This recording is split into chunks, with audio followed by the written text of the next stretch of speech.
Hi everyone, welcome back. I'm very excited to be back talking transformation with two excellent guests. Salman Tariq, Vice President with Optiva, and Jignesh Dev from CEO Next Communications. Gentlemen, welcome to this conversation. Thank you so much for having us.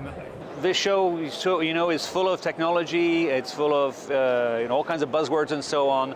There's one thing I want to start off with you gentlemen talking about, which is not any of those things, but I want to talk about money. I want to talk about revenue. I want to talk about growth. From your perspectives, where do you think we are looking? Are we looking in the right places? Are we going about this the right way? Jignesh, maybe you could start. Of course, look, as we all know now, and we're seeing on this floor as well, that the industry is transforming very rapidly, right? Be it how we connect or be it how we communicate. So when I say connect is how we are connecting the ecosystems and how we are communicating as an individual or as machines, right, as they call it. So we are looking, as Next, we are looking beyond the basic stuff and we are saying how can we come up with a seamless, intelligent mobility. And that includes the entire ecosystem, right? It starts from a SIM card in a consumer's handset or an eSIM that can be downloaded with a click of a button, or for that matter, enabling the machines, So from a seamless, intelligent mobility to how we can enable the brands. Like in our ecosystem, what our goal is to enable that business or an enterprise which can customize their own mobile airtime to use it as a reward or profits, I mean, take a travel industry example or a last mile retail example, for example, right?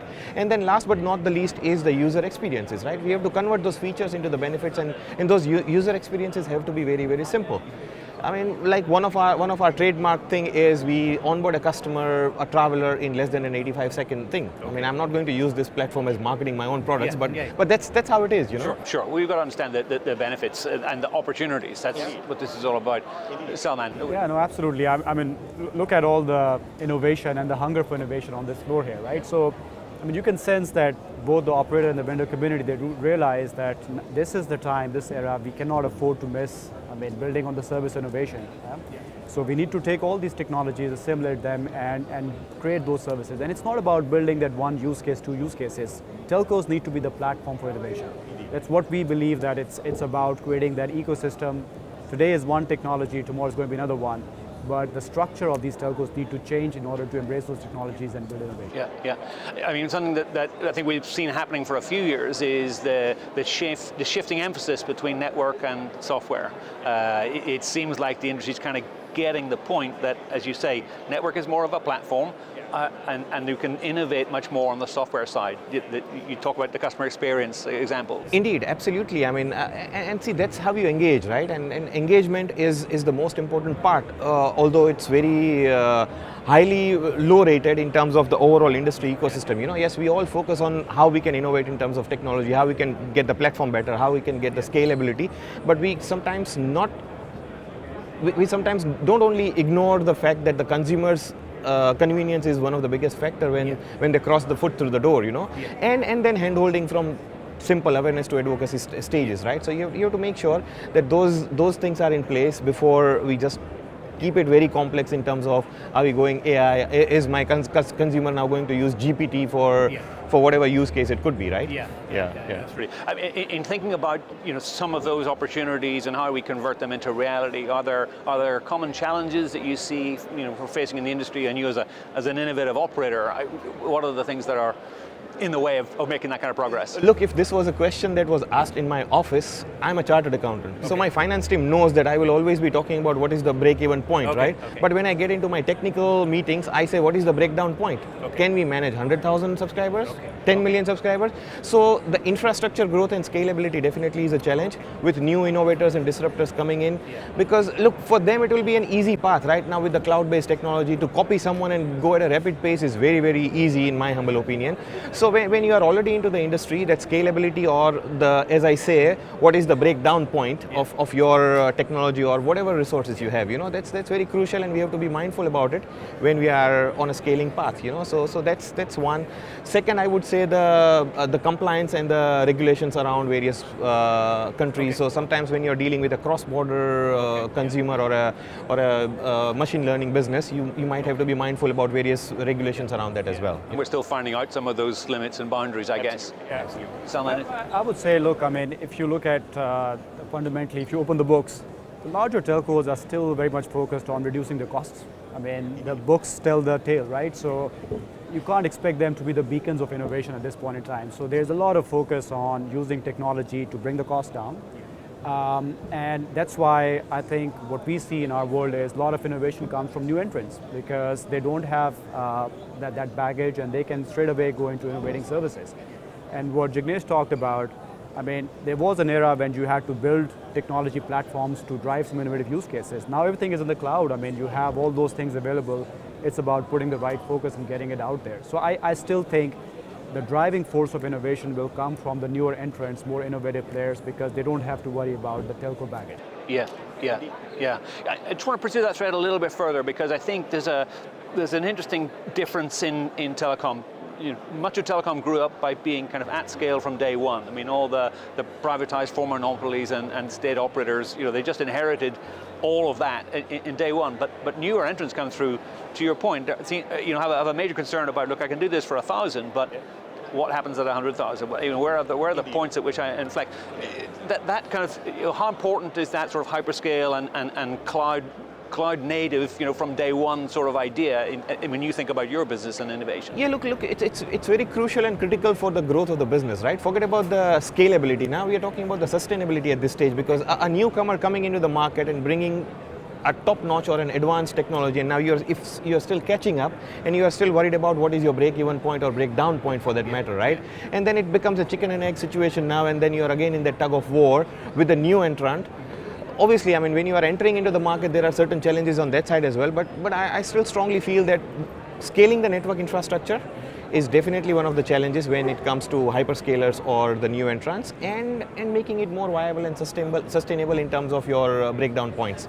So I would still stick to those 2 points and say that these are the 2 major challenges that we would face when it comes to hyperscalers or newbies coming in with a focused niche, right? I mean, that's we are forgetting, because when someone comes with a new intention, they are focusing on a particular niche. And if that niche is their strength, you have a direct competition in spite of you being in the industry for a while, and that can be a challenging aspect in some scenarios. I mean, it takes me to a follow-on question, which is about, it's a word that's been around for a while, but agility, working with your customers and talking about, well, how can we, add new features, new capabilities, how quickly could turn that around. In your worldview, how important is that responsiveness to the kind of new entrant players? Look, I mean, we are very much used to, from traditional era, that telco operators would write the spec and say, this is what I want, who is the best one at the cheapest price, right? That won't work now, I mean, because you can't predict exactly what you need 3 years, 5 years down the line, right? So I think the whole sourcing model is still fundamentally needs to change a bit, because it's about bringing partners whom you can collaborate, and it's a loosely managed kind of innovation service, but you need to collaborate to build those services, right? And I think there's a sense of realization that this traditional way of how services were built, source, scale, is not going to work. You have to put platforms and you have to innovate on the fly. And we do see that, I mean, in BSS, which is sitting at the heart of innovation for some of these services, that's exactly the model to go. You can't really predict of all the features you need in 5 years from now. So you need to have the fundamentals of the platform that can evolve fast, and it's enabling innovation. Yeah. Is that the world that you live in now? It's a question of you pull the things together, pull the platform. I don't need to build all this stuff. I take what's already there and working with partners. Is that? Indeed. I mean, look, there's a very thin line, right? I mean, in Asian markets where we are strong in terms of distribution, they call this as 38-16 rule.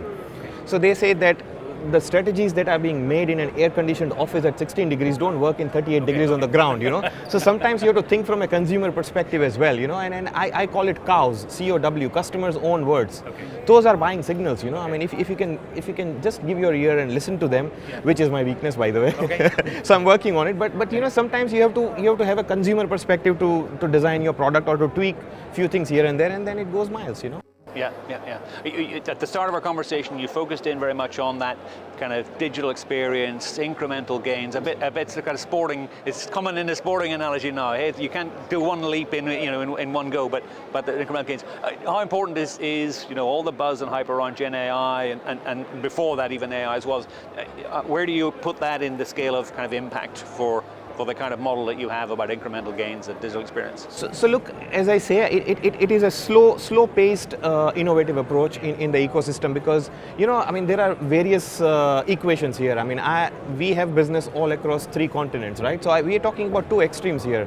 One extreme is where there are 50% of the population in the country still on a feature phone who doesn't even know what a WhatsApp is. Okay. And we are talking about the other extreme where everything happens at a click of a button. So we have to find that ideal balance in terms of where we are innovating and most importantly for us is that innovation, how can we translate that to the consumer, right? I mean, feature to benefit.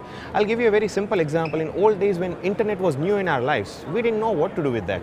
But now we know, I mean, if you ask a millennial or even an infant now, he knows that, okay, internet is watching YouTube videos or playing games on it, Similarly, I mean, metaverse, the new word, I mean, if I take that as an example, we as humans, common men, still don't know what the use case is, and hence the metaverse is not picked up, So it's about converting features into benefits, in my opinion, and innovation sits there. I mean, it fits in there, right? I mean, 5G for me, what does 5G mean as a consumer? If I can translate that, then it's a pickup. Yeah. If I can't, then, I mean, in an African market, we don't talk about 5G there. Yeah. No, it's good. It's very refreshing to hear that. Telecom needs to be asking the right questions and going back to customers and trying to understand the customer's world. I think is where this all sources from. I agree with that.